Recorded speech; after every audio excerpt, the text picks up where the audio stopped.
ये आज का पहला प्रश्न है। जब हमें किसी मनपसंद चीज को खाने की इच्छा हो तो हम उस समय क्या चिंतन करें ताकि उस चीज को खाने की इच्छा कम हो जाए या नष्ट हो जाए? प्रश्न तो सबने सुन लिया ना। जब हमें किसी मनपसंद चीज को खाने की इच्छा हो तो हम उस समय क्या चिंतन करें ताकि उस चीज को खाने की इच्छा कम हो जाए या नष्ट हो जाए? असल में प्रश्न मनपसंद चीज का नहीं है।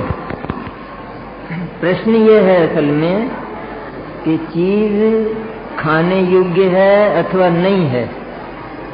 पहली बात तो ये है, मनपसंद तो कोई भी हो सकती है, पर वो खाने योग्य है अथवा खाने योग्य नहीं है, जिनवाणी उसके लिए क्या आदेश देती है, सबसे पहले तो ये निर्णय करे।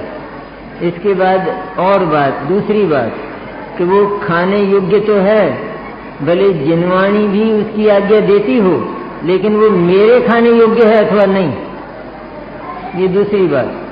क्योंकि जिनवाणी में खाने योग्य जिन जिन चीजों की आज्ञा है वो कोई सभी हमारे खाने योग्य है ऐसा नहीं है। हमको जो चलती हो, जिससे शरीर में किसी प्रकार की विकृति न हो, मन में किसी प्रकार की विकृति न बढ़े, ऐसी चीज खाने योग्य होती है। और उसमें मुख्य ध्यान क्या रखा जाए खाने की वस्तु में कि जिससे शरीर में विकृति ना हो, मन में प्रमाद न हो और मेरे तत्व चिंतन में और आत्म चिंतन में बाधा ना हो। भोजन हो तो ऐसा हो।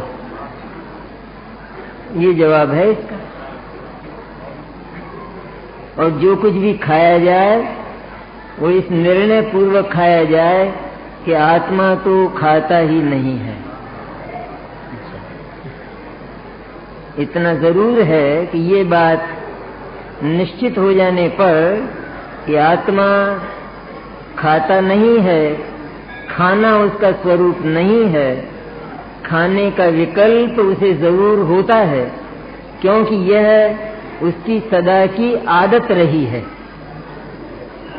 देह के साथ उसे सदा से ममत्व रहा है, इसलिए भोजन के साथ भी उसे सदा से ममत्व रहा है।